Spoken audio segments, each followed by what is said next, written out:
करेंगे एनडीए में। घटक दलों की नाराजगी के बीच बड़ी खबर सामने आ रही है। बिहार में 3 दिन कैंप करेंगे केंद्रीय गृह मंत्री अमित शाह।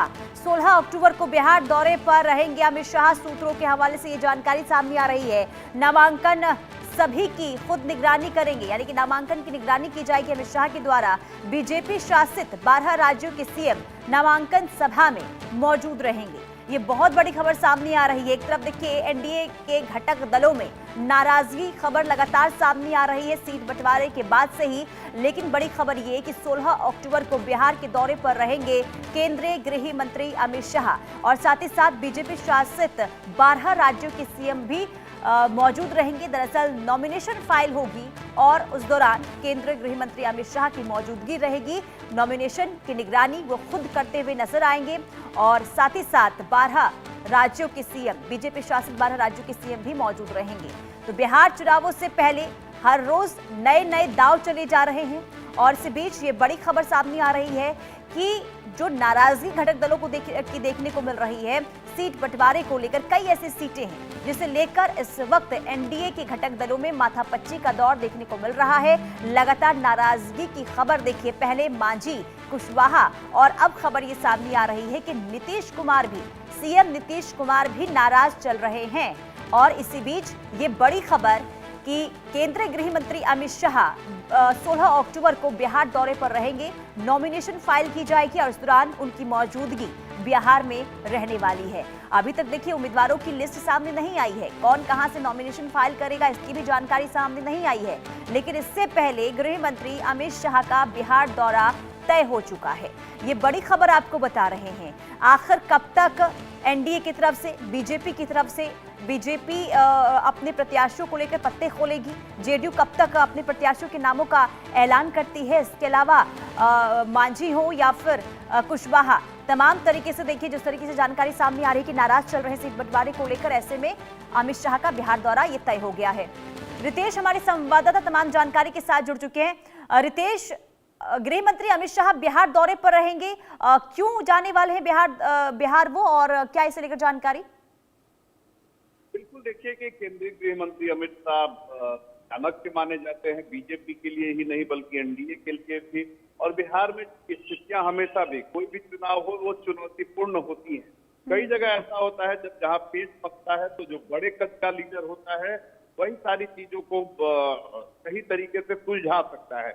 और एनडीए में अभी पूरी तरीके से पेच फंसा हुआ है। हालांकि ऐसा नहीं है कि अमित शाह उसी पेच को सुलझाने के लिए आ रहे हैं। जो जानकारी हमें मिल रही है उसके अनुसार ये जो चीजें हैं अभी एनडीए में जो चल रही है, मौजूदा जो स्थिति है वो आज रात तक सुलझ जाने की पूरी संभावना है। क्योंकि लगातार अगर देखें तो सीएम हाउस में मुख्यमंत्री नीतीश कुमार ने संजय झा से रिपोर्ट तलब की है, ललन सिंह से उन्होंने बातचीत की है, इसके अलावा धर्मेंद्र प्रधान की भी कई बार बातचीत की है। तो चीजों को सुलझाने की कोशिश एक बार फिर से हो रही है। क्योंकि पेच फंसा हुआ है कि एक तो जो 29 सीटें दी गई एलजेपी को, उसको लेकर ना सिर्फ जेडीयू में नाराजगी है बल्कि दूसरी तरफ अगर बात करें तो जो उपेंद्र कुशवाहा की पार्टी है और हम पार्टी है वो भी इस पर सवाल उठा रहे हैं कि आखिर चिराग पासवान को ही सारी चीजें क्यों मिलती है, चिराग पासवान इस घटक में इतने महत्वपूर्ण क्यों माने जाते हैं। तो इसको लेकर माथापच्ची का दौर जारी है। दूसरा सबसे बड़ा जो पेच फंसा हुआ है कि कई जो जेडीयू की सीटिंग सीट है वहां पर एनजेपी को उन सीटों को दे दिया गया और यही सबसे बड़ा पेच फंसा रहा है। उन सीट के जो सीटिंग एमएलए हैं उन्होंने मुख्यमंत्री से बात की, अपनी बात रखी। और ऐसा नहीं है कि ये जो जितने भी सीटिंग एमएलए हैं उनके खिलाफ कोई एंटी इनकम्बेंसी है, उन पर एक बार फिर से अगर पार्टी टिकट देगी तो जनता भरोसा करेगी। क्योंकि लेकिन रितेश, कौन सी ऐसी सीट है जिसे लेकर जेडीयू और चिराग पासवान इन दोनों के ही बीच में देखिए लगातार खींचतान जो देखने को मिल रही, कौन सी ऐसी सीट है? जो परंपरागत ऐसी कई सारी सीटें हैं, जैसे कि रत्नेश प्रधान बिहार सरकार में मंत्री हैं, उनकी सीट जो है वो एलजेपी को चली गई थी, लेकिन मुख्यमंत्री नीतीश कुमार ने रत्नेश प्रधान को सिंबल दे दिया। इसके अलावा बहुत सारी सीट हैं जहां पर लोजपा दावा कर रही है कि ये हमारी परंपरागत सीटें हैं। एकमा पर भी जो है विमल सिंह वहां से जेडीयू के 2 बार उम्मीदवार रह चुके हैं, एमएलए रह चुके हैं, उन्हें भी बेटिकट करके वो सीट जो है एलजेपी को दे दी गई है।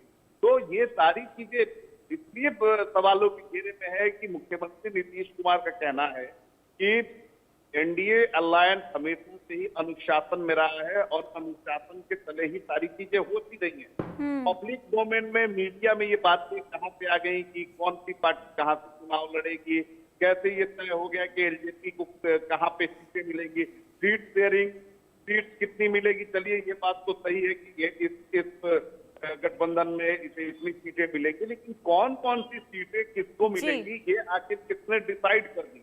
और ये सबसे बड़ी आपत्ति है मुख्यमंत्री नीतीश कुमार की। और यही कारण और सही है कहा आपने कि चिराग पासवान इस वक्त देखिए टेंशन की वजह इसलिए भी बने हुए हैं क्योंकि सीट बंटवारे को लेकर जो उन्हें जो उनकी डिमांड